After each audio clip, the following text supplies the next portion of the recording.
خیلی ها کیف پول تونکیپر دارن ولی اگه رمزش رو فراموش کنن نمیدونن چطوری برش گردونن، یا اینکه اون W5 که بالای کیف پولشون نوشته شده چیه و چه کاربردی داره. همینطور خیلی ها دارایی داخل کیف پولشون دارن ولی بهشون صفر نشون میده و نمیتونن داراییشون رو برگردونن.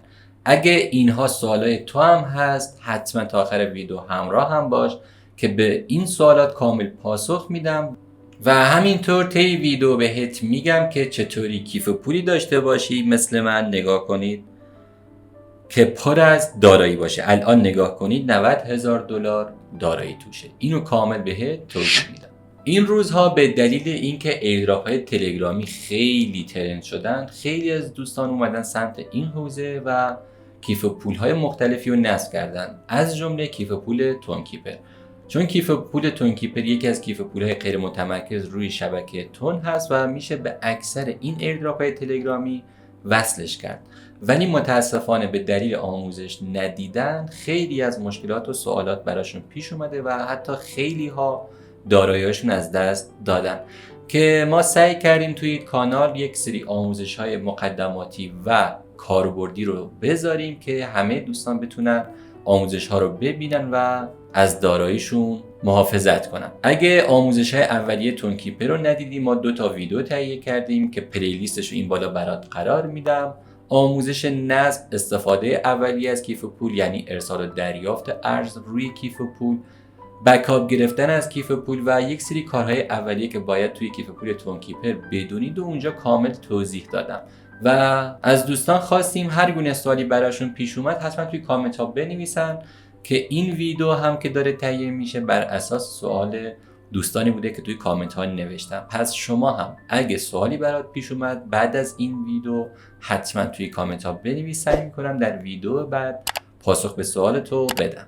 اولین سوالی که توی این ویدیو باید بهش پاسخ بدم اینه که یک کاربری رمزش رو فراموش کرده یا به هر دلیلی برنامه تونکیپر روی گوشیش حذف شده یا اصلا میخواد کیف پولش رو از یک موبایل به موبایل دیگه انتقال بده که بهش میگن ریکاوری کردن.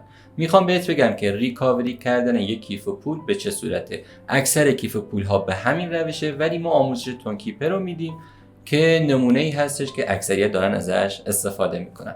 خب برای ریکاوری کردن یک کیف پول ما نیاز داریم به کلمات کلیدی اون کیف پول. یادتون باشه ما توی ویدیو اول آموزش تونکیپر بهتون گفتیم حتما بکاپ رو یادداشت کنید که 24 تا کلمه بود که باید به ترتیب یادداشت میکردین. اگر تا الان یادداشت نکردین و کیف پولتون رو دارین، باز توی اون ویدیو بهتون گفتم که چطوری کلمات رو پیدا کنید و یادداشتشون بکنید. خب ما فرض میگیریم کلمات رو یادداشت کردیم، به هر دلیلی برنامه تونکیپر حذف شده، رمزش رو فراموش کردین. رمز اول منظورم همون 4 تا عددی که میزنین هنگامی که میخواین وارد کیف پول بشین. اگه اونو فراموش کردین تونکیپر رو حذف کنید، دوباره نصب کنید و کلمات کلیدی رو که طبق این ویدیو بهت میگم ریکاوری کنید، تمام دارایی برمیگرده. یا میخواین از یک موبایل کیف پول رو انتقال بدین به موبایل دیگه، میرین توی قسمت والت یا همون اسم کیف پولی که اون بالا نوشتین کلیک میکنید، لیست کیف پول هایی که دارین رو بهتون نشون میده. قسمت اد والت رو که کلیک کنید یک سری گزینه ها براتون میاره که گزینه اول رو بهتون توضیح دادم. یک کیف پول جدید اگه بخواید ایجاد کنید از اون روش استفاده میکنید. گزینه دوم همون ریکاوری کردن کیف پوله که من اینجا روش کلیک میکنم و منتظر میشم که همچین صفحه‌ای برام بیاد. همون 24 کلمه ریکاوری کیف پولم رو اینجا به ترتیب باید وارد کنم. همه رو که به ترتیب وارد کنید و گزینه کانتینیو رو بزنید، کیف پول براتون باز میشه و کل داراییتون رو میتونید ببینید. یه نکته مهمی هست اینکه اگه شما قبلا از ورژن 4 تونکیپر استفاده کردین و الان ورژن 5 باشه، داراییاتون رو نمیبینید که در ادامه ویدیو بهتون میگم که تفاوتشون چیه و چطوری میتونید برگردید به نسخه قبل. خب پس بریم سراغ W5 یا همون ورژن 5 کیف پول تونکیپر که الان توی تصویر دارید میبینید. این کیف پول ورژن 5. ورژن 5 برای این اومد که شما اگه بخواید کارمزد شبکه رو بدین، اگه ارز تون نداشتین میتونید از همون ارزی که دارین و باهاش تراکنش میزنید هزینه شبکه رو پرداخت کنید. یعنی چی؟ فرض کنید شما میخواین یک مقداری ارز نات کوین رو ارسال کنید به یک شخص دیگه یا یک مقدار ارز نات کوین رو تبدیل کنید به ارز تون. خب بابت این تراکنش شما باید هزینه شبکه رو بدید که توی شبکه تون باید ارز تون داشته باشی بابت هزینه شبکه. ولی مثلا شما ایردراپ داگز یا نات کوین رو دریافت کردین و فعلا هیچ ارز تونی ندارین توی کیف پول. اگه بخواین تراکنش داشته باشین چیکار باید بکنید؟ این کیف پول اومد یک ورژن جدید آپدیت کرد و گفت که دیگه هزینه شبکه رو فقط با تون پرداخت نکنید. مثلا اگه فقط ارز نات کوین یا داگز روی کیف پولتون دارین، تراکنشتون رو بزنید، من از همون ارز کم میکنم. پس W5 برای همین اومده. اگه شما بخواین یک تراکنش داشته باشین و ارز تون نداشته باشین، از همون ارزی که دارین هزینه شبکه رو میتونید پرداخت کنید. ولی آدرس کیف پول ورژن 5 با ورژن قبلی متفاوته و اگه شما یک کیف پول یعنی همون 24 کلمه رو داشته باشین و ورژن قبلی بوده، الان توی یک برنامه جدید که ورژن 5 ریکاوریش کنید نمیتونید داراییتون رو ببینید. من یه مثال ساده بهتون بگم.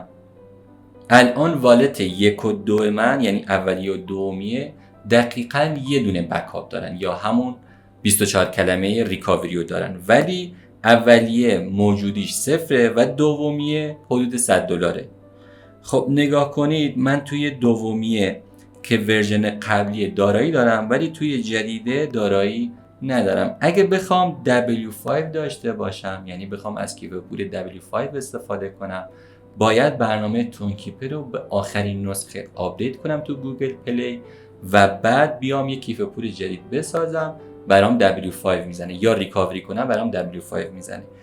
یا یک روش دیگهش اینه که من اینجا داشتم از قبل، دیگه نمیخوام والت جدید ایجاد کنم، میخوام همین والتی که دارم و به ورژن 5 ارتقاش بدم. میرم توی قسمت ستینگ و اینجا نگاه کنید قسمت W5 رو باید انتخاب کنم. پس اگه کیف پولی داشتین که ورژن قبلی W5 نبود و برنامه‌تون رو آپدیت کردین، خواستین همون کیف پول رو به ورژن 5 تغییر بدین، میرین توی قسمت ستینگ و W5 رو انتخاب میکنید. اینجا یک سری توضیحات میاره که قابلیت W5 چیه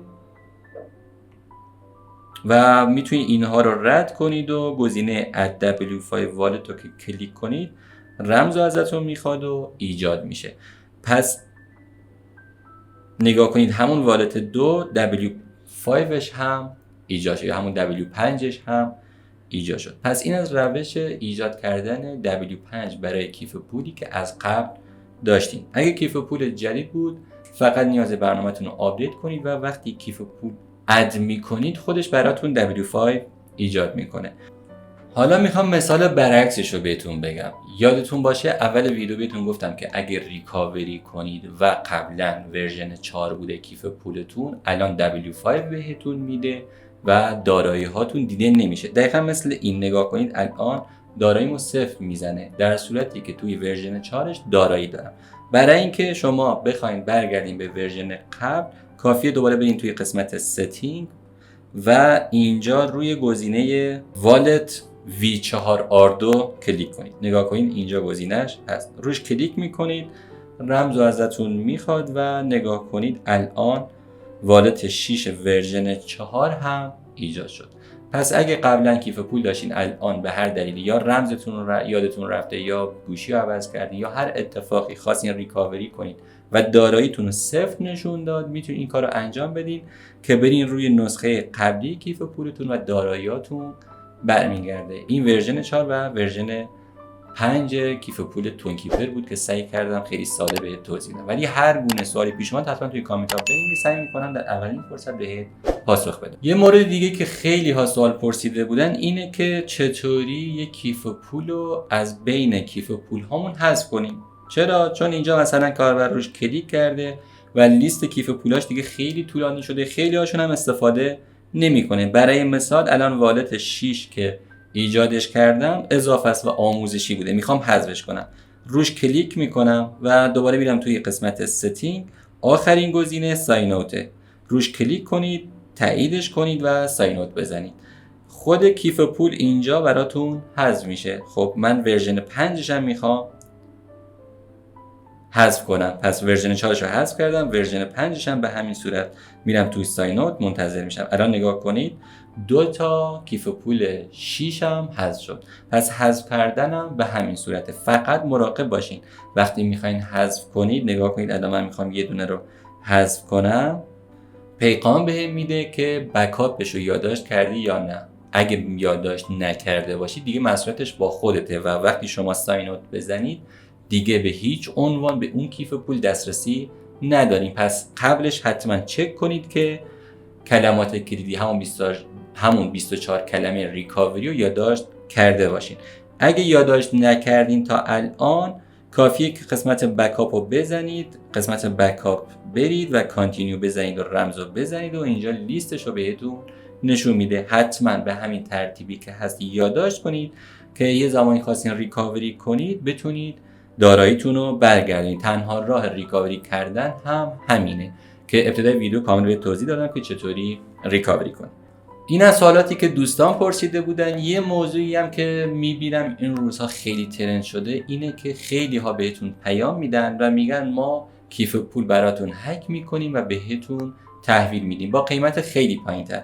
یه مثال ساده بهتون بگم. الان این کیف پول رو نگاه کنید، دارایی داخلش 91800 تاست و توی کیف پولی که من دارم میبینمش، یعنی انگار توی کیف پول منه.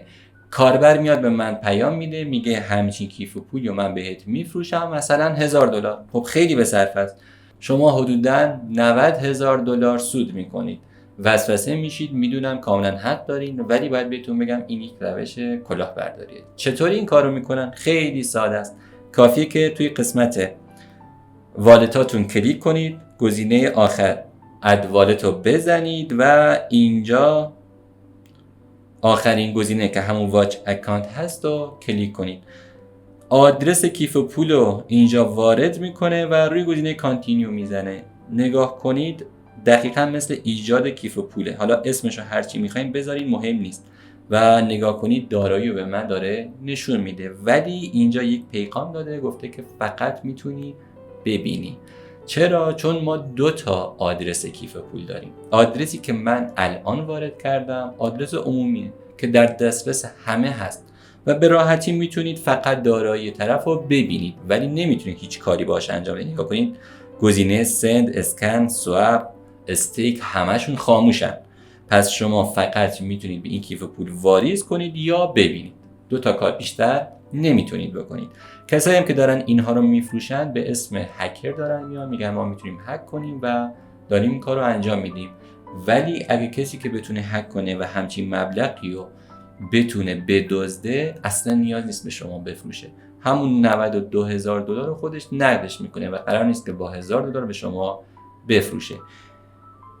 اگه کیف پول شما از این مدل کیف پول هاست که فقط میتونید ببینید، شما صاحب کیف پول نیستین مگر اینکه اون 12 کلمه که میشه کلید خصوصی رو داشته باشید. پس کلیدها 2 تا هستن، یکی آدرس کیف پوله که میشه کلید عمومی همه دارن و یکی کلید خصوصیه که میشه همون 24 کلمه ریکاوری. پس کسایی که 24 کلمه یا 12 کلمه رو دارن صاحب کیف پولن و کسایی که آدرس رو دارن هیچی، فقط میتونن ببینن یا واریز کنن. دقیقا مثل شماره کارت و رمز دوم کارت. شماره کارت شما به هر شخصی میتونید بدید، فقط میتونه واریز کنه براتون، ولی اگه بخواین از اون کارت برداشت کنید باید رمزشو داشته باشین و وقتی کارت میکشین رمزشو وارد میکنین میتونید ازش برداشت کنید. این یه مثال ساده بود خواستم بهتون بگم، چون این روزها خیلی از این پیام ها میفرستن برای دوستان و متاسفانه بعضی ها وسوسه میشن و به این دزدها میان پول میدن. شما سعی کن که دانشتو بالا ببری، این ویدیو لایک کنی، بفرستی برای دوستانی که تو این حوزه هستن که حداقل تعداد کمتری از این افراد بتونن گول بخورن. امیدوارم این مطالب براتون مفید بوده باشه. هر گونه سوال دیگه‌ای در مورد ایردراپ یا کیف پول ها بود حتما توی کامنت ها بنویس، سعی میکنم در اولین فرصت بهت پاسخ بدم. 2 تا ایردراپ دیگه این کنارها برات قرار دادم، روشون کلیک کن و ثبت نامتو تکمیل کن. موفق و پرسود باشی.